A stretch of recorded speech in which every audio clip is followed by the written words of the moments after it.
ready to do the work.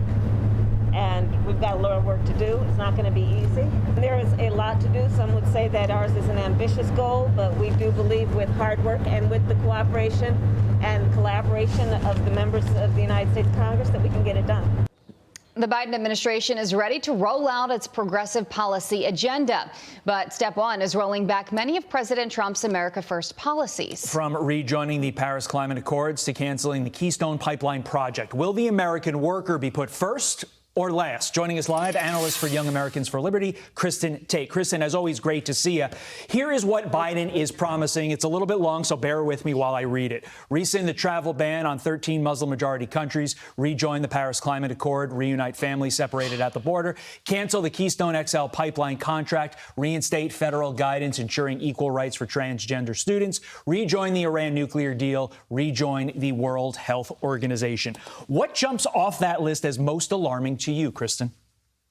Well, all of them together are quite alarming, Todd, because this Joe Biden administration is clearly going to replace America First with America Last, prioritizing virtue signaling and federal control over measures that actually foster safety and economic growth. I guess the one that kind of stands out is Biden's plans to immediately rejoin the Paris Climate Agreement, even though the U.S. has cut its carbon emissions in recent years due to fracking.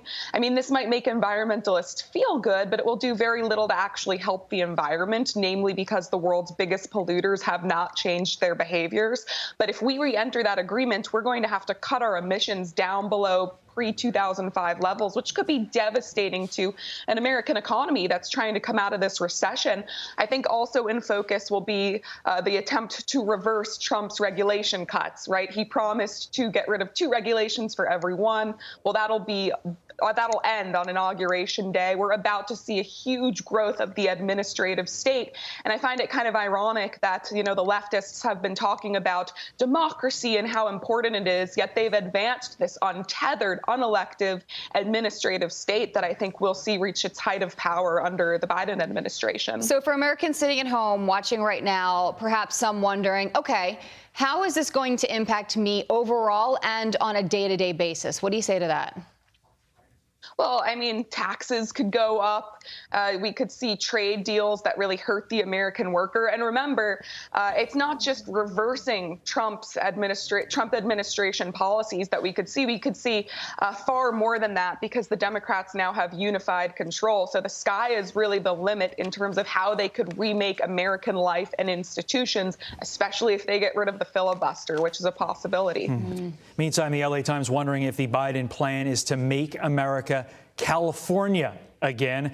Obviously, that's by adopting liberal policies for the rest of the country. But these numbers shocked me. These numbers of California exodus. Take a look at this. 21,000 people moved to California. 135,000 left California July 2019 to July 2020. I'm telling you right now, having lived out there, a large percentage of that 21 that moved, definitely people trying to make their way in Hollywood. I know that sounds cliche, but it is true. It's reality. Is this just another example of the coastal elite trying to force their agenda on a middle of America that doesn't want it?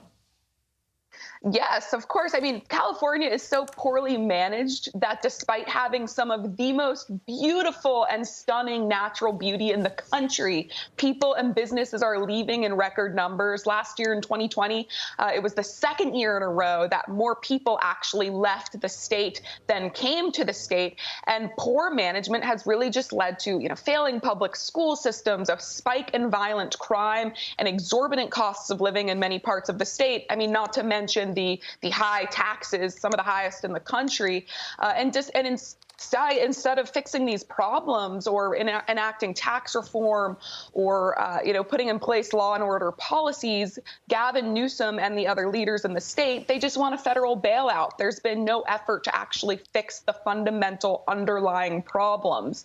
So if California becomes the de facto think tank for the nation, we could see a lot of these problems escalate to a federal level. And some people out there trying to recall the governor. So we'll continue to watch that, see how that goes. Kristin, thank you for joining us. Don't forget, you can check out Kristin's book, The Liberal Invasion of Red State America. Kristin Tate, as always, good to see you. Have a good day. Thanks for having me, guys. Thanks, Kristin.